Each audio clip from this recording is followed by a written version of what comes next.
প্রিয় চাকরি প্রত্যাশী বন্ধুরা, আশা করছি সবাই ভালো এবং সুস্থ আছেন। তো বহুল প্রত্যাশিত যে বিষয়টা আছে সেটা হচ্ছে ব্র্যাক স্কুলের যে নিয়োগটা, সেটা আসলে অনেকে আবেদন করতে পারেন না। কিভাবে আবেদন করবেন সেই লিঙ্কটা বা অন্যান্য যে বিষয়টা আছে বা সার্কুলারটা, এই সবগুলো বিষয় কিন্তু আপনার অবশ্যই অনবগত থাকেন, মানে তারা জানেন না আর কি।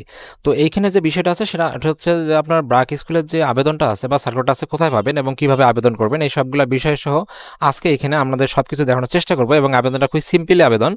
যদি আপনার আবেদন করার পর থেকে তো পরবর্তীতে কিন্তু আপনাকে আবেদন ফি দিয়ে আপনাকে পরীক্ষা অংশগ্রহণ করতে হবে। খুব ভালো একটা সিস্টেম কিন্তু, ঠিক আছে। তো আমরা আসলে ব্র্যাক স্কুলে বর্তমান ছিল অফিসিয়াল ওয়েবসাইট যেটা আছে সেখান থেকে আমরা নিয়োগটা দেখবো। এবং এখানে আপনারা কিন্তু এসএসসি পাশে আবেদন করতে পারবেন, এইচএসসি পাশে আবেদন করতে পারবেন, প্লাস হচ্ছে আপনার অনার্স পাশেও আবেদন করতে পারবেন। কারণ তারা এখানে 3টা ক্যাটাগরিতে লোক নিয়োগ দেবে। এখানে 400 টাকা করে, আর 400 জন করে, এবং এখানে 350 টাকা পরবর্তীতে নেবে। তো বেশি কথা না বলে আমরা বর্তমান অবস্থান করতেছিল অফিসিয়াল ওয়েবসাইটে, এবং এখান থেকে আমরা যাবো হলো আবেদনের যে ওয়েবসাইট আছে সেখানে। তো এখানে আসার পর আপনার জাস্ট কি করবেন, আপনার ক্যারিয়ার নামে যে অপশনটা আছে সেখানে ক্লিক করবেন। সেখানে ক্লিক করলে আমরা এই ধরনের একটা অপশন দেখতে পারবেন। এবং এখানে আসার পর আপনাদের যে কাজটা আছে সেটা এখানে দেখতে পাচ্ছেন 3টা। একটা হচ্ছে রিজনাল এডুকেশন অফিসার, একটা হচ্ছে এডুকেশন কোঅর্ডিনেটর, একটা হচ্ছে আপনার অ্যাসিস্ট্যান্ট টিচার। এখানে 3টা পোস্ট আছে, 3টা পোস্টে আপনি এখানে আবেদন করতে পারবেন। ও এখানে আবেদনের যে বিষয় যেটা আছে সেটা হচ্ছে যে আপনি থেকে অবশ্যই এখানে এইচএসসি পাশে আবেদন করতে পারবেন। তারপর হচ্ছে আপনার এসএসসি পাশে আবেদন করতে পারবেন।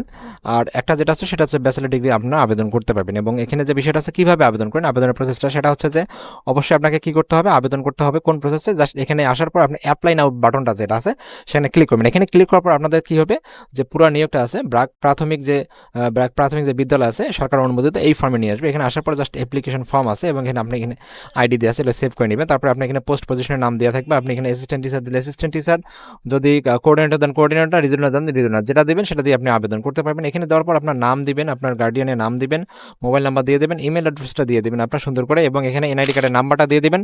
আর যদি কারো জন্ম নিবন্ধন থাকে, এনআইডি কার্ড না থাকে, সেটাও দিয়ে দেবেন। এবং তারপরে আপনার জন্ম তারিখটা দিয়ে দেবেন। এখানে জেন্ডার আপনার যেটা আছে সেটা দিয়ে দেবেন। তবে এটা বলে রাখি, মেয়েদের কিন্তু এখানে অগ্রাধিকার দেওয়া আছে। আর এডুকেশন কোয়ালিফিকেশন এখানে দিয়ে দেবেন, এবং এখানে আপনার অ্যাড্রেসটা ফুললি লিখে নেবেন।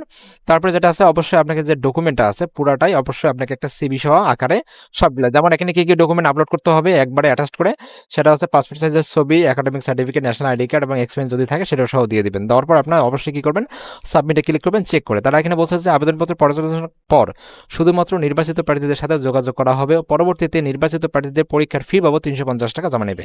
আগে আপনি আবেদন করবেন, যদি আপনার যাচাই বাছাই করে ঠিক থাকে পরবর্তীতে আপনার আবেদনের জন্য 350 টাকা নেওয়া হবে। তো এই ছিল আসলে মূলত ব্র্যাক স্কুলের যে নতুন নিয়োগটা, আপনার চাইলে এখানে আবেদন করতে পারেন। Thank you so much video দেখার জন্য। এরকম নিত্য নতুন প্রতিনিয়ত চাকরি আপডেট পেতে প্রতিনিয়ত চোখ রাখুন আমার চ্যানেলে। Thank you so much again.